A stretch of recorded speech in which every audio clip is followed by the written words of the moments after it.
Listen to me, please. Today, we're dealing more with radicals, all right? And let me just show you exactly how simple it is, all right? And again, today, all right, it's a big day because I'm showing you how to write numbers a little bit differently than what you're used to. It's very easy, but you got to pay attention. You can't get behind, all right? So please look up and make sure you're hearing me. First, right off the bat, what are the perfect squares? The perfect squares here. 1 squared, 2 squared, 3 squared, 4 squared, 5 squared, and now we're on what? 6 squared. Yeah, so if we just go ahead and knock this out, 36, then 49, then 64, then 81, then 100, then 121. Now again, those are called perfect squares. Look, you guys, see how this is becoming a problem now? You guys need to be making sure you're taking care of your iPads. All right?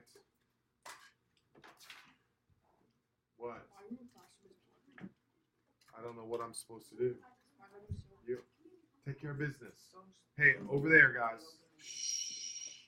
I'm trying to work.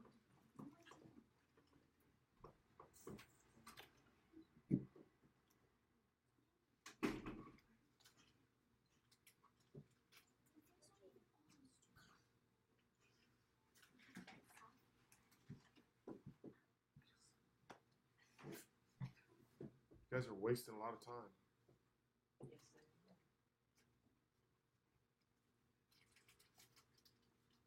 All right. Now those are the perfect squares for the numbers. Now we're going to talk about perfect squares for variables. If I say x and I square it, I get x squared. If I square x squared, I get x to the fourth. If I square x cubed, I get x to the sixth. And so on. So the next one would be what? X to the eighth, and then x to the 10th. Okay, so if a variable is going to be a perfect square, it must be divisible by 2. All right, it must be divisible by 2. All right. Now, I'll show you more in a minute on that. All right. But again, if you'll notice, when you are squaring a number, or when you're squaring a variable, you're multiplying it by 2. And when you multiply that by 2, all right, it becomes an even number. That's what I'm trying to get you to see. All right. So if I came down here and I asked you what the square root of m to the 16th is, you would tell me it is m to the 8th. Now, how do we get that? Because we divided by 2. The biggest mistake kids make is they'll say the square root of m to the 16th is m to the 4th. You're not taking the square root of a variable. What do you do to variables? You like multiply them. How do I take the square root of a variable? You divide it by 2. That's why the square root of m to the 16th is m to the 8th.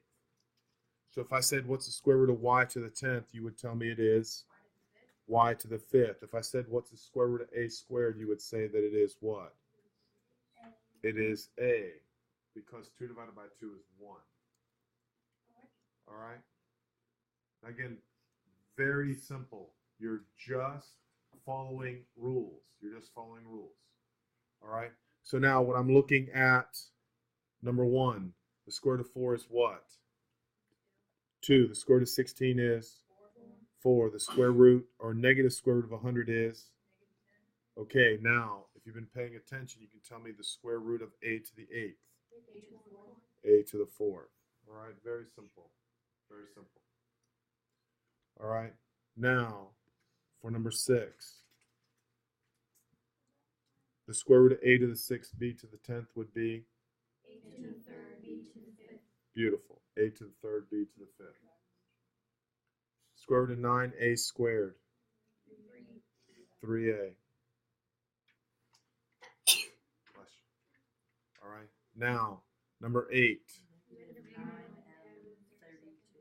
Yes. Negative 9m to the 32nd. And of course, most people think it is negative 9m to the 8th. All right, you're not taking the square root of exponents.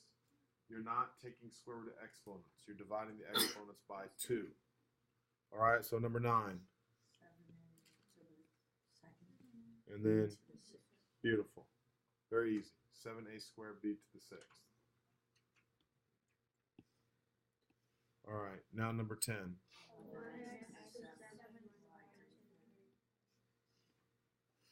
Pretty easy.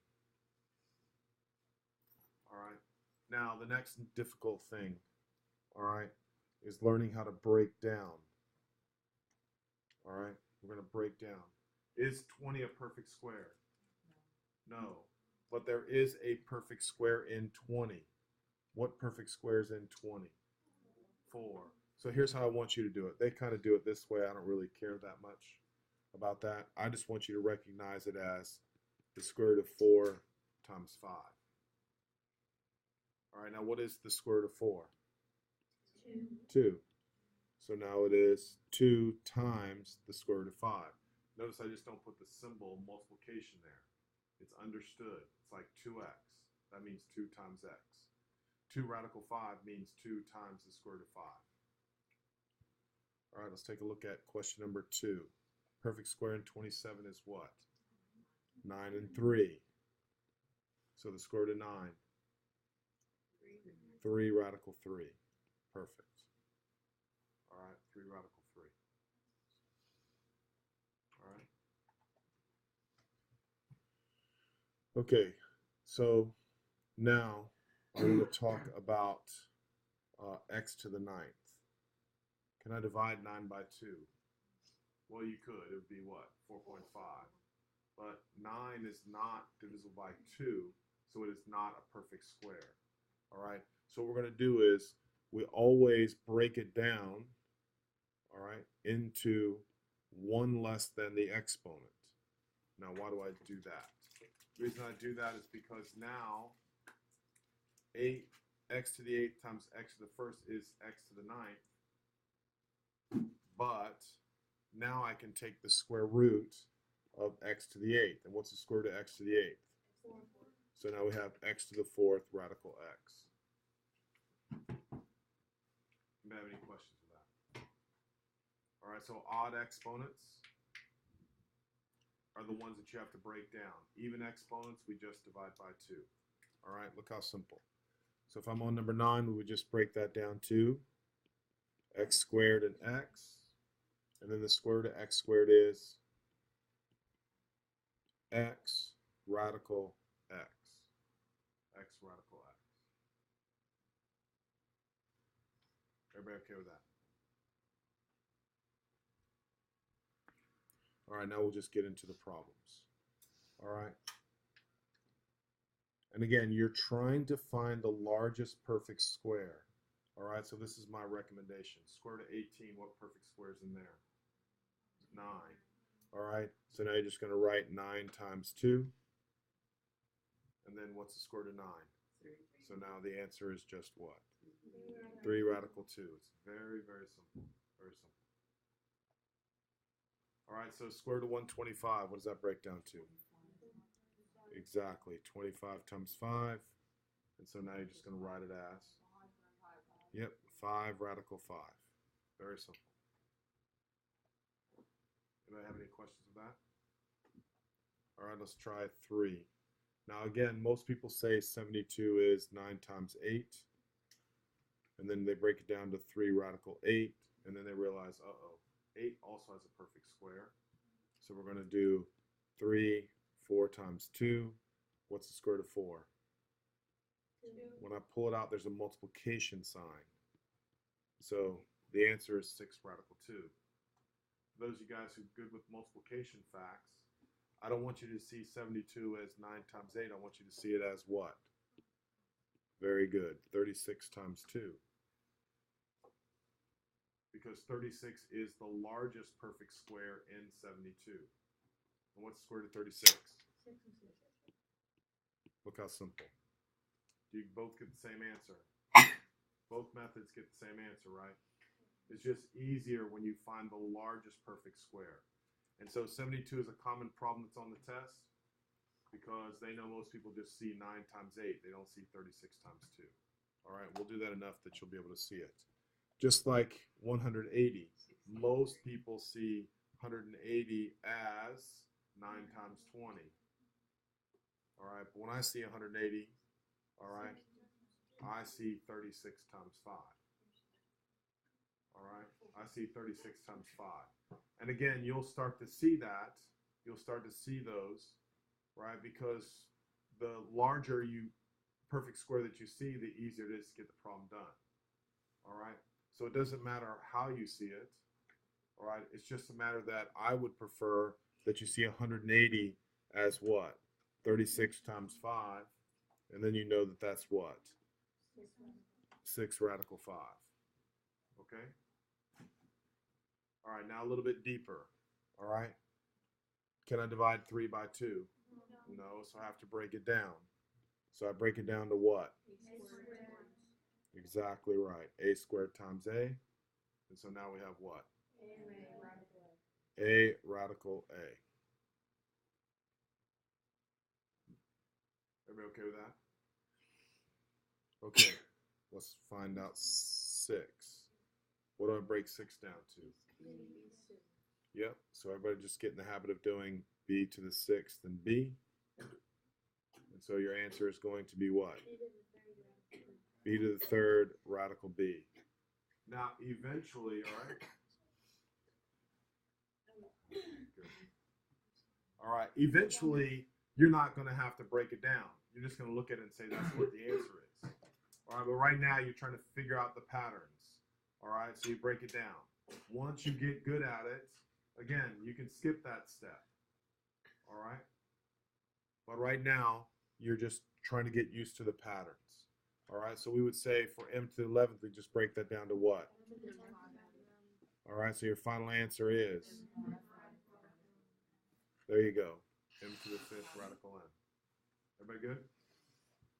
All right, now we have some problems because now we have numbers and variables. So again, we have 75. So what does 75 break down to?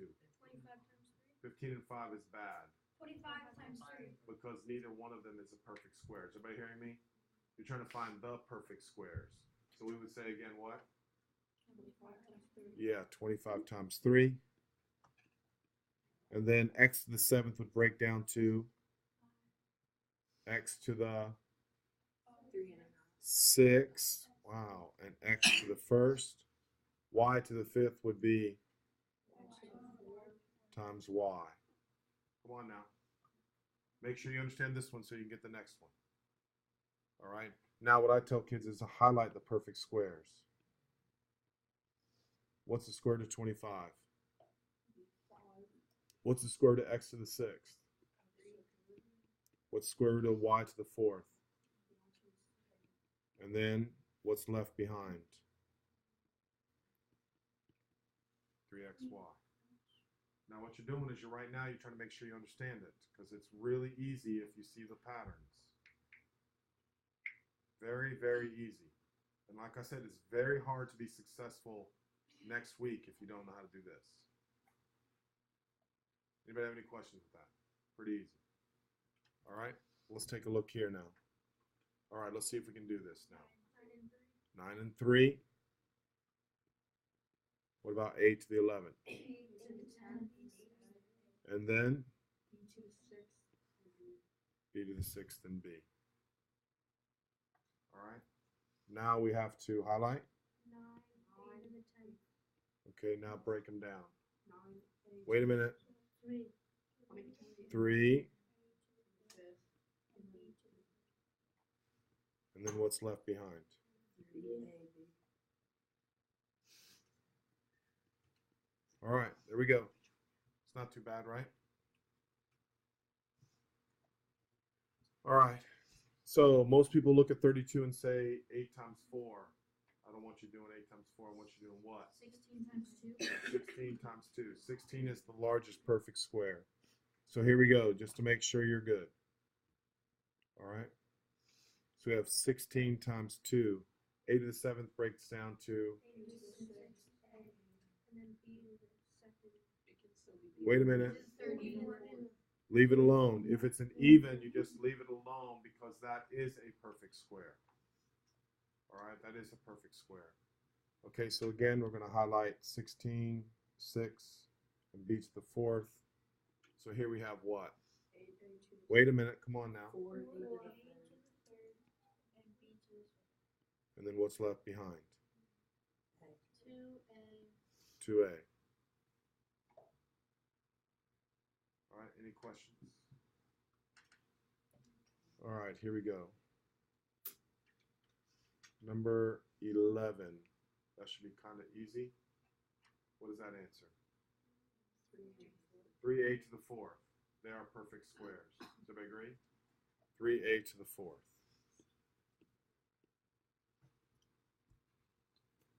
All right, number 12. How do I break 45 down? No way. 9 times 5. All right, 15 and 3 because 15 is not a perfect square and 3 is not a perfect square. All right? And then a to the 6 times a.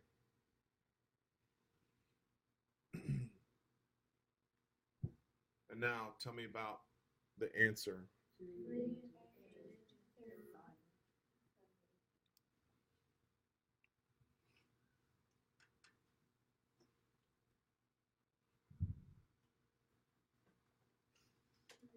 So that should be what? 6x. 6xy to the third. Now look, remember what I'm telling you now, guys. Here's what my problem is with some of you guys who are trying to get better. If you just sit there and write down the answers, you're not helping yourself. You're trying to say the answer before I write the answer down. And then if you're not seeing what I'm seeing, then you ask me a question. All right, please don't walk out of here, not knowing what we're doing. All right, speak up. All right, I'm rushing probably because maybe we don't have any homework. All right. Anybody have any questions? All right, here we go. 12. We got to break 12 down to what? 4 and 3. Try not to say 6 and 2. Now, as long as the variables are even, are they good? Yep, they're good. All right, so now my answer is what? 2.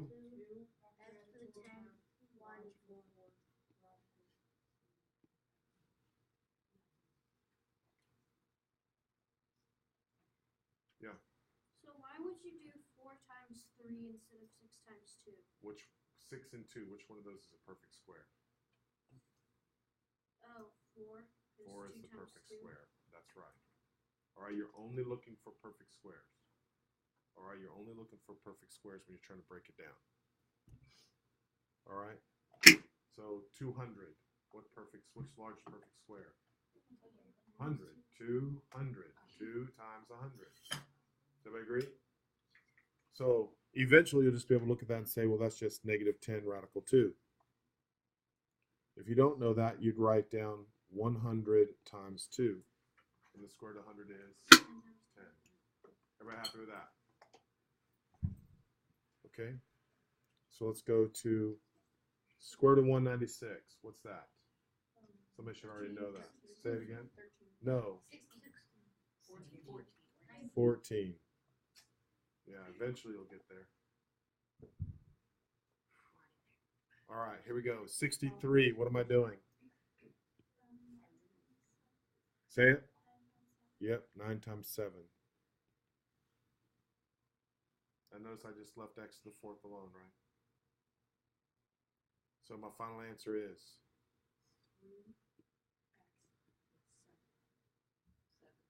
square root, no x. Good?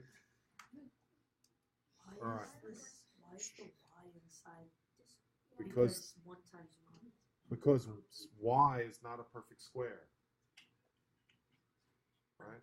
You with me? Yeah. Just like 7 remains, because 7 is not a perfect square. All right? Let's look at 18 now. Can I break 6 down? I don't think you can break 6 down. It's not a perfect square. There's no perfect square in 6. What about x cubed?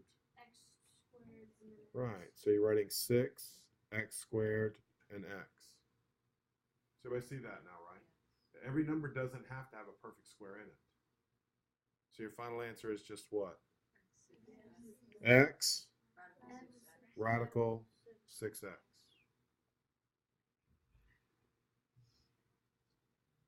All right, 19. Is 100 a perfect square? 25 and 4. Yes. 10 times. Oh, and then Don't worry, don't worry, don't worry. Here we go. So now we're just going to leave it 100 x to the what?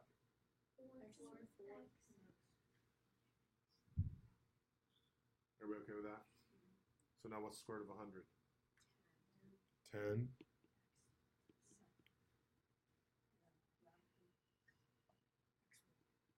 Wow.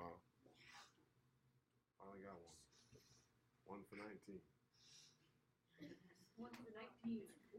All right, here we go. Now, I don't want you to think about 80 as 4 times 20. I want you to think of it as 16 times 5. 16 times 5. Same thing, I know. For some of you, it is. Here we go. 16 times 5.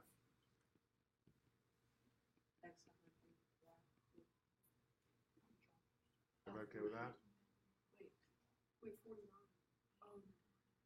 You're right. Never mind.